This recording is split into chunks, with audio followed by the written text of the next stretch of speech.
Voilà, allez, on va démarrer donc le cours de la parasha de la semaine. Lelou Nishmat, Ben Cheli, Nathan, Avram, Pidouzi, Ben Yosef, Verina. On va faire aussi à la mémoire aussi de Shirel, Sarah Aboukrat, Bat Dvora, parce que c'est les 11 mois cette semaine. Ouais, c'est les 11 mois cette semaine, c'est demain soir, je crois que il y a les prières et jeudi matin au cimetière. Voilà, alors, la paracha de la semaine, Mishpatim, là on rentre dans le dur, ça y est, dans les lois. Et le sujet, ça va être, on va parler de Nassé Venishma. Voilà, parce que c'est vraiment, c'est quelque chose de très important, cette notion de Nassé Venishma. C'est dans la paracha de la semaine. Et après, on va parler aussi un petit peu aussi donc du début de la paracha, qui est toujours assez problématique quand on arrive à cette paracha. Alors, tout d'abord, par rapport à Nassé Venishma, bon, tout le monde connaît évidemment ce cri du Ham Israël, Nassé Venishma. Il faut savoir qu'il a une importance incroyable. On va essayer de le comprendre. Pourquoi ça a été quelque chose, un cri du cœur que Hachem il a apprécié. Alors, tout d'abord, avant de parler de ça, on va se rappeler quand même dans la paracha de la semaine dernière. Vous savez, quand Moshe il est venu, il a été au Har Sinaï, tout le Ham Israël était derrière. Il n'y a que lui qui est monté en haut du Har Sinaï pour pouvoir effectivement être le plus proche d'Hachem pour recevoir le Chotaberit. Le Midrash il nous dit qu'il a passé 3 niveaux. C'était Rocher, Hanan et Arafel. On l'a vu dans la paracha de la semaine dernière, on a parlé de Arafel, on voyait qu'effectivement il y avait... Mais il y avait d'abord les ténèbres. Il y avait donc un niveau de ténèbres qu'il fallait surmonter, dépasser. Après il y avait les nuages. Et après il y avait Arafel. Arafel c'est un brouillard épais. Qu'est-ce qu'il nous dit Rabbi Nachman? Il nous dit en fait que ces 3 étapes-là symbolisent les phases critiques de l'homme quand il veut se rapprocher d'Hachem. C'est-à-dire quoi? C'est quand il veut faire tchouva. Quand il veut faire tchouva, en fait, c'est pas calme de faire tchouva, c'est pas simple. Il y a toujours des embûches, il y a toujours des choses qui vont t'empêcher de faire tchouva. Alors, c'est les pièges du monde matériel, c'est les habitudes aussi. Quand on fait tchouva, automatiquement, on va changer les habitudes. Ça aussi, c'est compliqué. Tout ça, c'est ces 3 niveaux-là.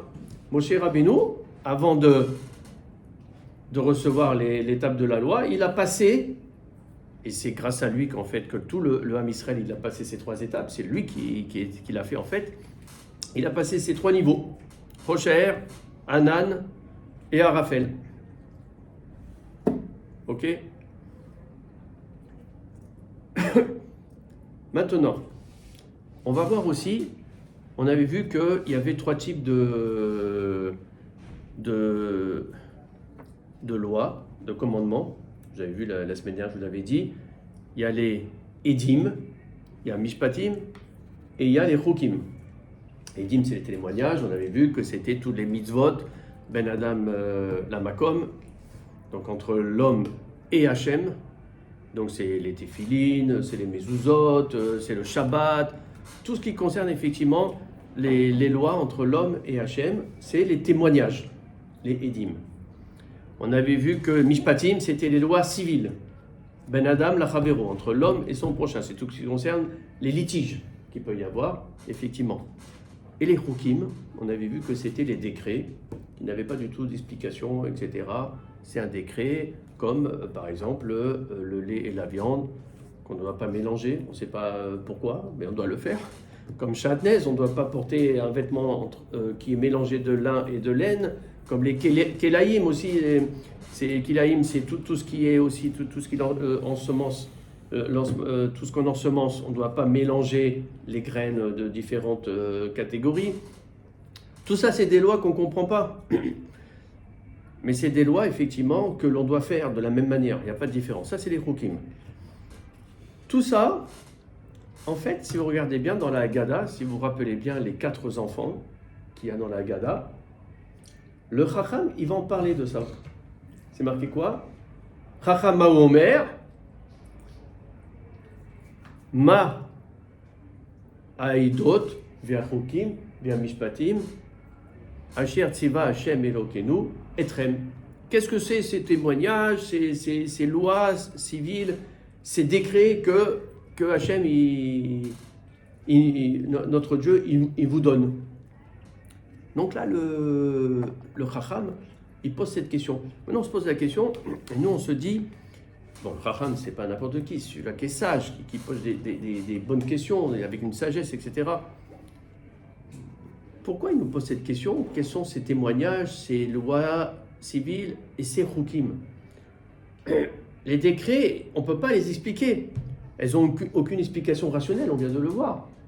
Alors pourquoi il veut avoir une explication à la fois des Edim, des Mishpatim, que l'on va voir, et des chukim? On a dit, les chukim, c'est des décrets, il n'y a pas d'explication rationnelle. Même Shlomo Meller, il a essayé avec la vache rousse, il n'a pas réussi. En fait, il faut savoir que si on s'investit dans la Torah, et si on avance avec amour dans la Torah, alors à ce moment-là, on aura des explications, même des chukim. On aura quelque chose qui sera compréhensible pour notre intellectuel. Alors qu'à la base, ce n'est pas du tout compréhensible. Mais ça, c'est si on fait ce fameux travail d'étude, mais avec amour. Avec amour. Et si on le fait comme ça, oui, on y arrivera. On va comprendre effectivement le travail et tous ces décrets qui sont irrationnels. Tout ça, on l'avait vu aussi dans Pirkei Avot. On sait que dans les Pirkei Avot, c'était Ben He qui le disait. Le résultat est proportionnel à l'effort. Le résultat est proportionnel à l'effort. Ça veut dire que, qu'est-ce qu'il nous disait? Le résultat est proportionnel à l'effort, ça veut dire que aujourd'hui dans la vie de tous les jours, est-ce que c'est vraiment le résultat qui est proportionnel à l'effort? Évidemment que non. Ce serait trop bien. Aujourd'hui, c'est quoi? Le résultat, il est proportionnel à quoi?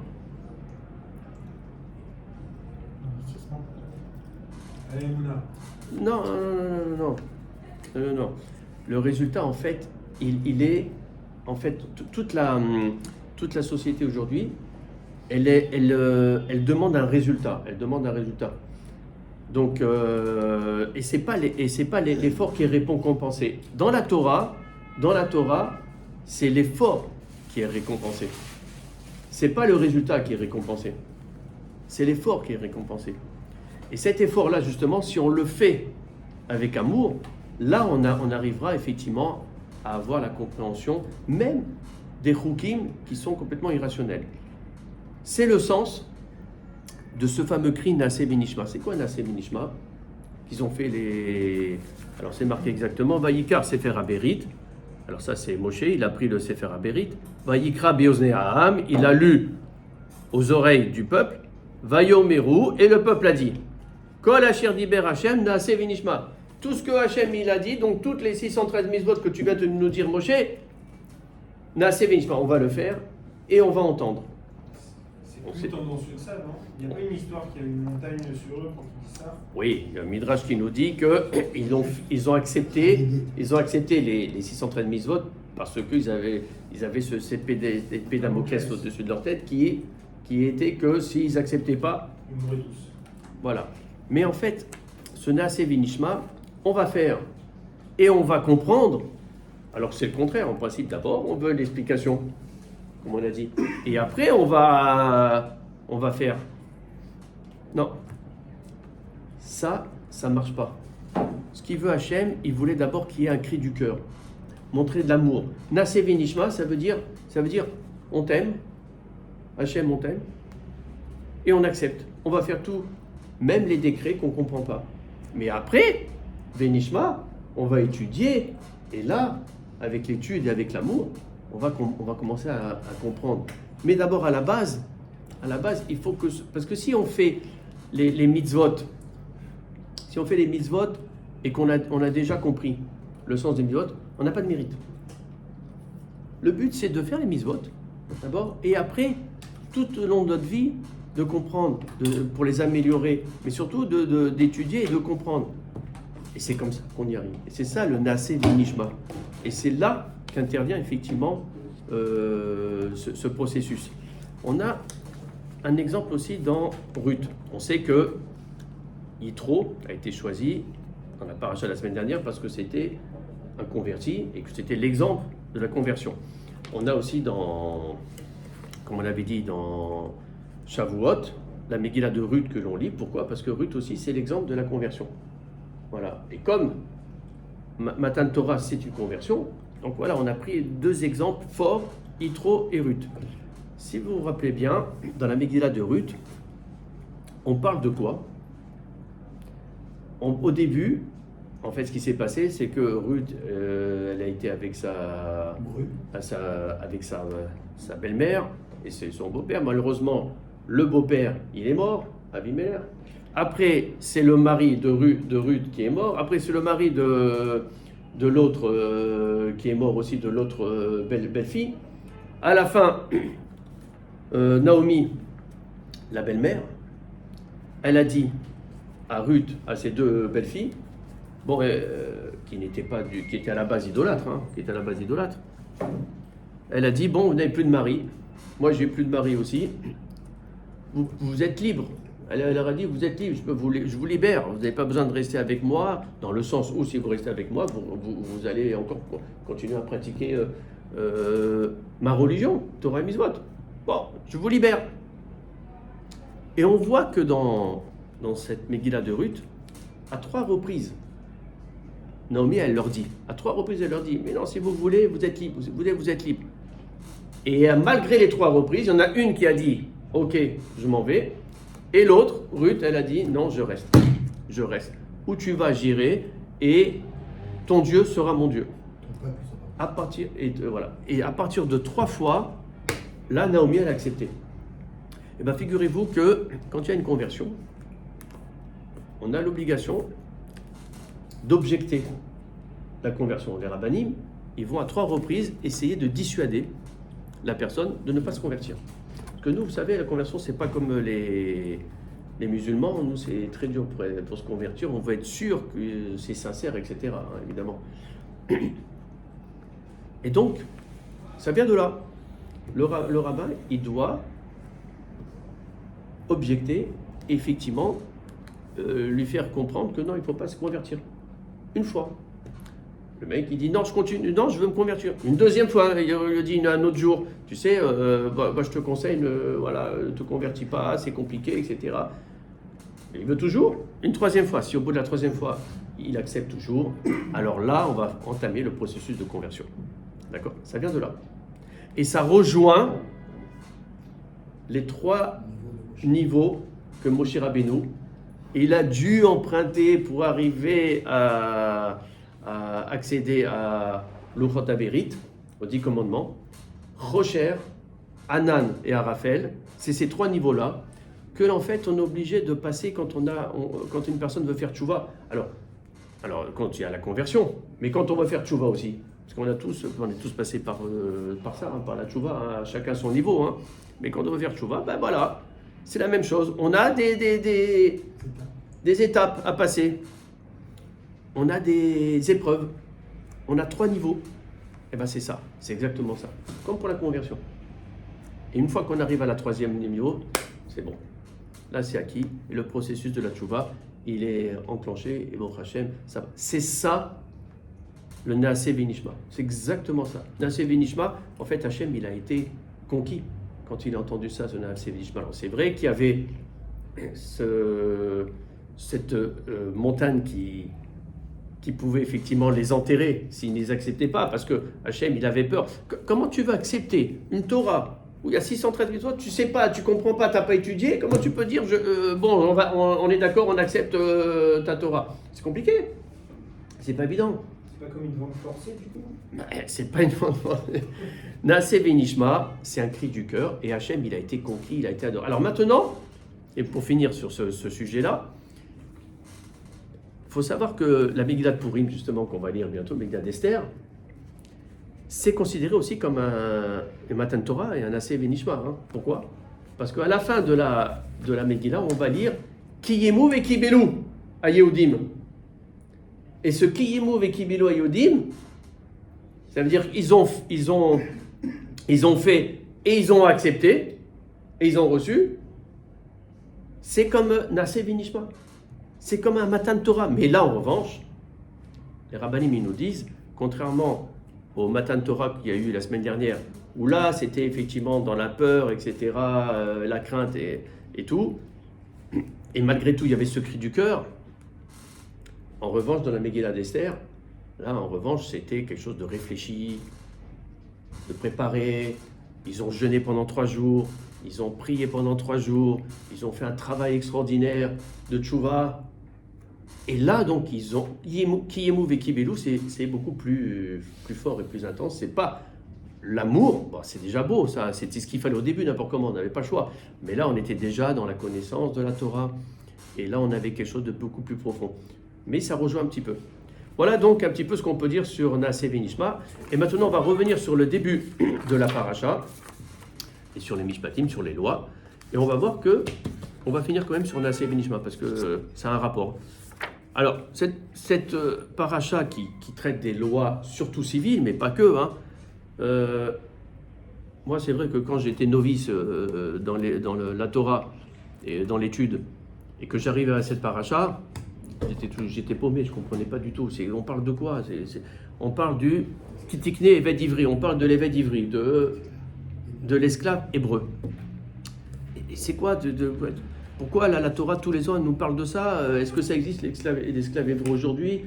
Qu'est-ce que ça veut dire? On va voir que c'est un peu même archaïque. C'est quoi toutes ces lois qui sont très précises?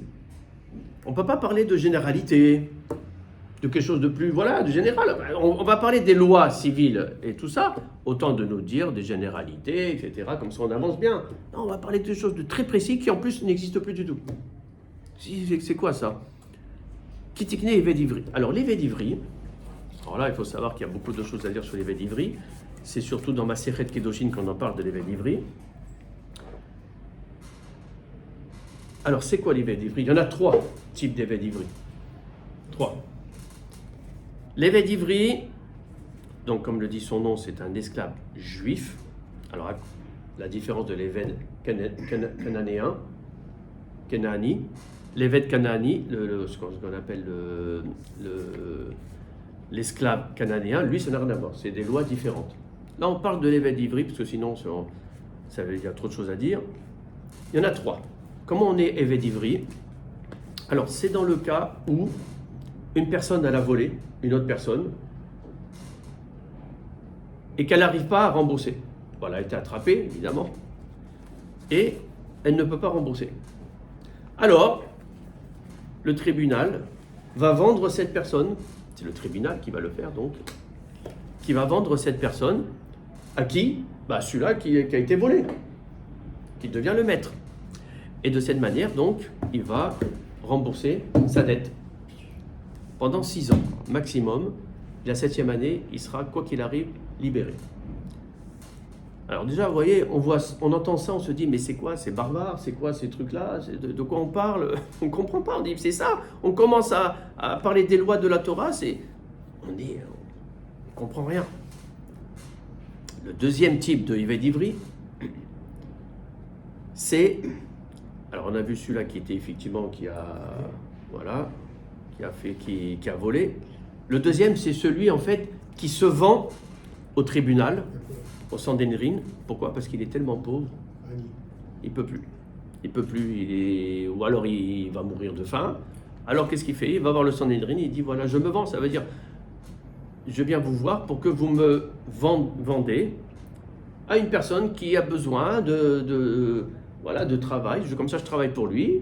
Je gagne rien, mais au moins, je suis nourri et logé. C'est une sorte de travail. C'est une sorte de travail. Alors, on va voir justement.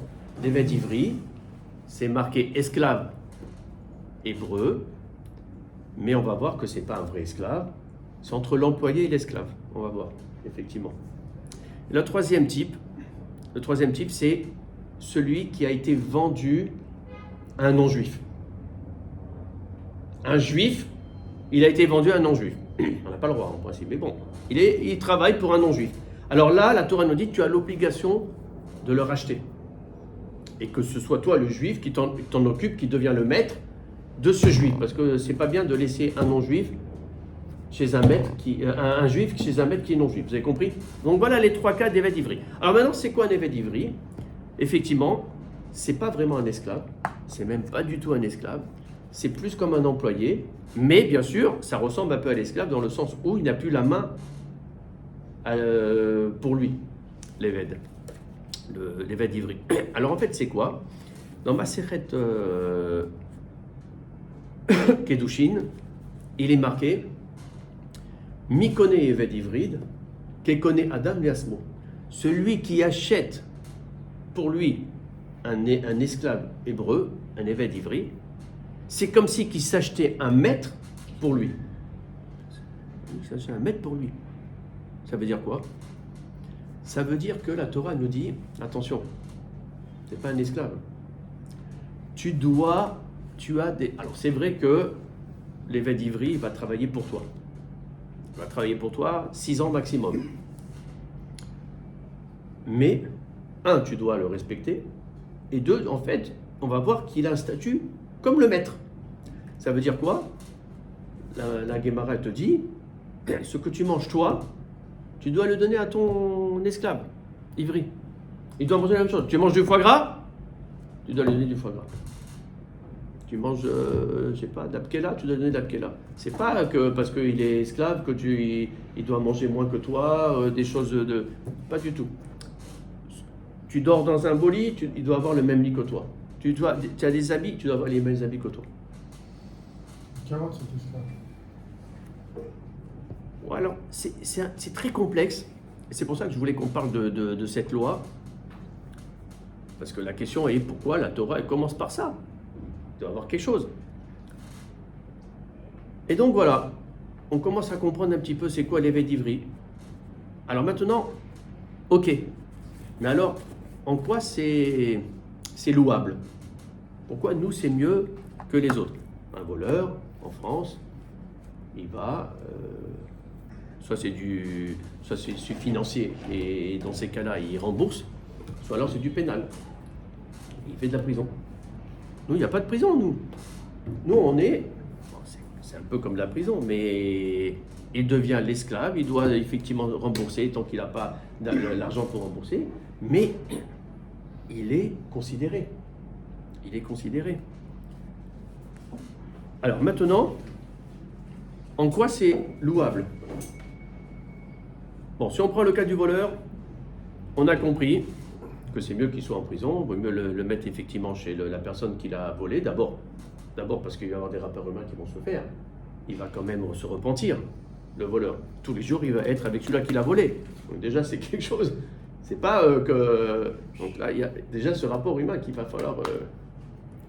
La deuxième chose, le deuxième cas, on avait dit que l'évêque d'Ivry, c'était le pauvre aussi qui n'avait plus de quoi manger, etc. Bon, ben là, on est à un niveau de émettre très fort. Parce que cette personne-là, aujourd'hui, c'est vrai qu'on n'a plus trop ça. Mais à l'époque, il y avait vraiment des pauvres, ils ne pouvaient rien faire. Et ils ne pouvaient même pas faire la manche. Tout le monde était pauvre pratiquement. Ils n'avaient pas beaucoup d'argent et ils ne pouvaient pas... Alors, qu'est-ce que tu fais? Tu vis plus, tu manges plus, tu dors plus. Cette solution, elle permettait quoi? Elle permettait de survivre et de rebondir. Parce que le but, c'était quoi? Le but de la Torah, en faisant ce système-là, en travaillant chez quelqu'un, en étant nourri et logé, hop, tu reprends des forces, tu reprends des trucs, tu reprends le moral, et tu ressors au bout de 6 ans. Une dignité, tu reprends une dignité. Une dignité. Tu ressors au bout de 6 ans avec l'envie d'avancer et d'y aller. C'est très positif. C'est le Hémet. C'est le Hémet. Alors maintenant, on continue. Et qu'est-ce qu'on voit? On voit après que c'est marqué Im Adonav iten lo isha. Ve'yalida lo banim o banot. Aisha viladea tiye la donea ve'o yetse begapo. Maintenant, on voit que, alors on ne comprend pas encore, on comprend encore moins même. La Torah elle continue à propos de cette histoire de Eved Ivri. Voilà que le maître, il a la possibilité de lui donner à cet Eved Ivri une chifra cananéenne, cananéide, une servante cananéenne, non juive. On a le droit. C'est un Eved Ivri, c'est un juif, il a le droit de cohabiter avec une non-juive, on n'a pas le droit. C'est quoi cette loi? Et après, la Torah te dit, et si elle enfante des garçons ou des filles, bien sûr, la servante cananéenne, elle est au maître, mais les enfants seront au maître, ne seront pas à l'Eved Ivri. Et quand il sortira au bout de 6 ans, il sort ni avec cette chifra, celui-là, l'Eved Ivri, il ressort libre, mais il n'a ni la femme qui est avec lui, ni les enfants. En revanche, c'est marqué que si le maître, il prend comment ça s'appelle, un Eved Ivri qui est déjà marié, il doit prendre l'Eved Ivri avec la femme. Et il doit les nourrir les deux. Et là, en revanche, l'Eved Ivri, quand il ressort avec sa femme. Ça ne change pas. Là, on part dans le cas d'un Eved Ivri qui est célibataire. Alors, dans ce cas-là, le maître, il peut lui donner un... Est-ce que vous comprenez quelque chose? Vous comprenez quelque chose? La Torah, elle te dit, si c'est un Eved Ivri qui est célibataire, si c'est un Eved Ivri, c'est marqué, alors il donnera. Alors en fait, le Midrash il nous dit, les Rabbanim ils nous disent que le maître, il peut donner une femme, il peut donner, ça veut dire, il peut effectivement faire cohabiter son Eved Ivri par une servante cananéenne, à l'Eved Ivri seulement s'il est marié. Alors je me suis trompé en fait. S'il est célibataire, il ne peut pas. Et s'il est marié, il peut. Alors on comprend encore moins. Vous comprenez encore plus vous? Moi je comprends encore moins. Alors déjà, on n'a pas le droit de faire cohabiter un juif avec une goya. Alors là, la Torah elle dit on a le droit. Et en plus de ça, en fait, les rabbanim ils nous disent oui, mais c'est que dans le cas où l'Eved Ivri il était marié. Parce qu'effectivement, je vous ai dit que s'il est célibataire, bon, le maître, il a juste à nourrir l'Eved Ivri. Mais s'il prend l'Eved Ivri qui est déjà marié, même avec 2 enfants, il est obligé de nourrir toute la famille. C'est des pépettes, tout ça. Ça coûte cher, tout ça. Qui c'est qui va accepter de prendre cet Eved Ivri, même s'il va te faire du travail? Les autres, non, hein, la femme et les enfants n'ont pas le droit de travailler. Hein. Ah, la femme, elle a pas le droit. Non, ben non, c'est que lui qui a eu un jugement. Comment on fait alors? Est-ce que lui va être choisi? Il ne sera jamais choisi. Il ne sera jamais choisi par un maître. En revanche, celui-là qui est célibataire, oui, il va le prendre, il a besoin de main-d'œuvre, il a besoin, donc il va le prendre, ok, c'est intéressant. Même si tu dois le nourrir, le loger, l'habiller, etc. Alors maintenant, on va comprendre c'est quoi la vérité de tout ça. En fait, la Torah elle essaie de trouver une solution pour, comme on avait dit, sortir la tête de l'eau quand l'homme il est dans le plus bas. Alors on avait vu quand il était pauvre, il se vendait. Maintenant, quand il est célibataire, donc pauvre, qui se vend, bon, ok, il peut trouver un maître. Mais s'il est marié, avec des enfants, personne ne va vouloir nourrir toute une famille. Même si toi, tu vas travailler, c'est pas intéressant. Alors la Torah, dans ces cas-là, elle va donner, regardez comment c'est fort, elle va donner la possibilité au maître de faire cohabiter seulement dans le cas où le Eved Ivri, il est avec une famille, avec une femme, avec des enfants, ou même qu'avec une femme, Dans ce cas-là, la Torah elle lui donne la possibilité de le faire cohabiter par une esclave cananéenne pour qu'il y aura des enfants. Et grâce à ça, il a un intérêt. Il a un intérêt. Donc là, dans ces cas-là, ça peut être intéressant de prendre celui-là, même si je nourris toute la famille. M'en fous, il va me faire des enfants avec cette chifra cananéenne. Et c'est intéressant. Alors voilà, la Torah elle a trouvé un système pour pouvoir effectivement faire sortir de l'eau cette famille. C'est-à-dire celui-là, il ne pouvait... Alors là, c'était plus grave. Ce n'est pas celui que lui qui ne pouvait pas nourrir. Il ne pouvait pas nourrir toute sa famille. Vous vous rendez compte? Voilà l'explication. Si c'est pas du Hémet, ça... Tu le fais marier avec une non-juive pour l'argent. C'est pas marié. Il n'y a pas de mariage. Ouais, mais ça va Il plus loin. n'y a pas de kedoshim. Tu as le droit, c'est Non, mais marqué, attention, il y a- Yitenlo Isha, ça veut dire que la Torah te donne la possibilité au maître de faire cohabiter cet évêque d'Ivry qui est à une famille. Mais dans le Kedoshim, il n'y a pas écrit que si en gros tu cohabites Ouais. avec quelqu'un, Ah, tu mais- marié. Avant, c'était La comme ça. cohabitation. Bien elle sûr, est pour mariage. c'est pour ça, Yitenlo Isha, ça veut dire que c'est comme si c'était un... Mais c'est pas un contrat de mariage, parce que dans le sens où, comme lui c'est un évêque, Oui, il a rien pour lui. Ah, non, tu peux pas Il a rien qui le possède. Si tu veux, en fait, c'est un contrat de mariage, on va dire c'est un contrat de mariage pour le maître. Donc on l'oblige à se marier avec une non-juive pour l'argent. C'est pas qu'il se marie, mais en fait, c'est... Voilà, c'est comme si que c'était... C'est marrant, compensation. On est juif, Compensatoire. Non, mais c'est un peu. Mais, Je crois mais que tout la à fait. d'Ivry, au bout de C'est 6 le ans, contraire de... Ah. C'est une interdiction dans la Torah, ça. T'as pas le droit de cohabiter avec une non-juive, déjà, t'as pas le droit. Ça fait un peu plus du métier du monde, quoi. Hein Ça fait un peu plus du métier du monde, c'est comme ça. 6 ans, je crois qu'elles sont Non, juives. parce que le but, c'est pas ça. Non, parce que le fait qu'il est vède, il a plus rien. Il a plus de... Dans son corps. Hein? Indirectement, il vend ça. Pas lui, c'est pas lui qui Dans fait ses ça. services. C'est le maître. Ouais, mais avec condition. C'est le maître. Le maître, oui, mais sinon tu n'as pas de solution. Et quoi, il est obligé de faire ça Non, c'est marqué. Non, non, Im Adonav. Si le maître, il veut faire cohabiter, il a le droit. Mais les rabbins, ils ont dit que dans le cas où c'est un évêque d'Ivry qui est marié et qu'il faut nourrir toute une famille. Parce que c'est la seule solution pour pouvoir effectivement le prendre. Sinon, on ne le prend pas. Et on continue. Regardez ce qu'il y a marqué. Vechi yimkor ish et bito leama. Voilà, on est encore plus là. Non, mais je vous dis, c'est le début de Mishpatim, c'est incompréhensible. Mais voilà, grâce à l'étude, grâce à tout ça. Alors on dit Naseh Venishma, mais grâce à l'étude et tout ça, on va comprendre.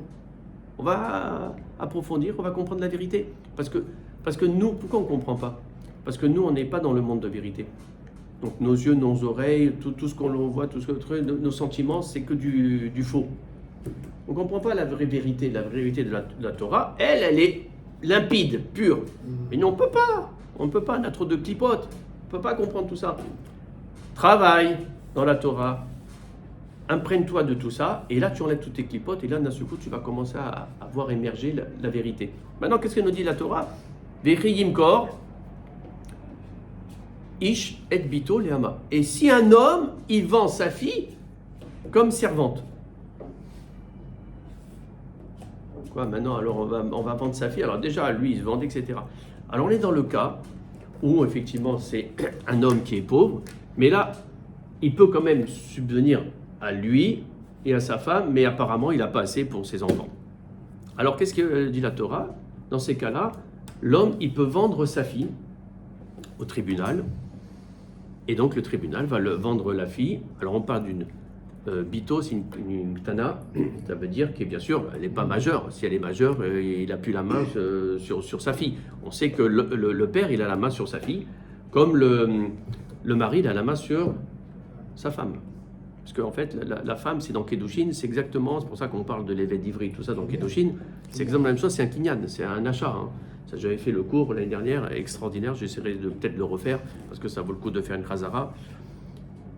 Mais donc là, on est dans le cas où on a une famille pauvre, ils ne peuvent plus subsister à leurs moyens, et donc ils ne peuvent plus nourrir leur fille, alors ils se voient dans l'obligation d'aller au tribunal et de dire, voilà, j'ai ma fille, elle a 10 ans, on veut qu'elle ait une meilleure vie. Et donc, pour avoir une meilleure vie, on va la vendre et un maître, il la prendra. En quoi c'est mieux? Là aussi, on va voir.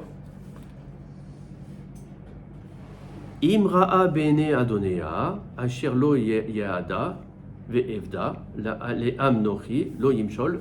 Ok, donc ça, c'est pas ça.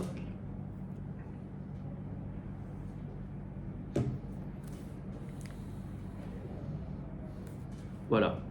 C'est marqué. Imacheret ikarlo, she'era, kesuta, ve'onata, lo yigra. Alors, la Torah, en fait, pourquoi elle a fait ça? Pourquoi elle a permis à un homme de vendre sa fille? Parce que la situation est tellement désespérée que il y a une solution. La Torah donne une solution. Tu vas vendre ta fille, il va y avoir un maître qui va prendre cette fille en tant que servante. Mais voilà, le maître... La majorité, elle peut changer d'avis, je crois. Non? Oui, mais en Non, fait, c'est-à-dire le que- but, c'est pas ça. Le but, c'est que dès qu'elle a la majorité, c'est-à-dire les 12 ans, le maître ou le fils du maître, enfin les enfants du maître, l'un des fils, ont la possibilité, même pas la possibilité, l'obligation de se marier avec elle, de la prendre comme épouse. Si le maître, c'est le maître d'abord. Si le maître, il veut la prendre comme épouse, ok. S'il ne veut pas la prendre comme épouse, alors il doit dire à son premier fils, ou après au deuxième fils, etc.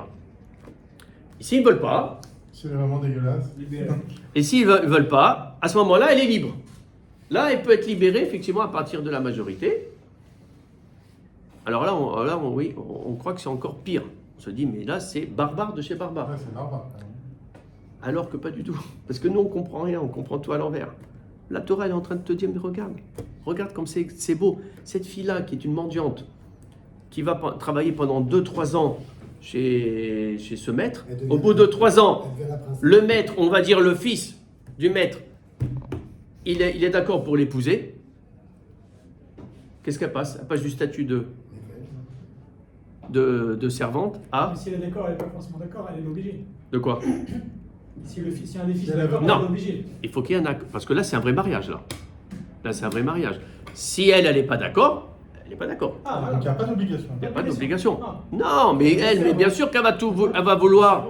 Non, parce qu'il a dit il y a une obligation Non, l'obligation pour le maître ou les enfants du maître. Non, une obligation de proposer. Bien sûr. Ouais, donc c'est pas une obligation. Parce que s'ils ne veulent pas, il la libère. Et si c'est elle qui Il a- ne veut pas? Et si elle ne veut pas, Elle reste servante. elle aussi, elle est libérée quoi qu'il arrive. Alors, on ne peut pas l'obliger. Mais regardez, le but c'est quoi?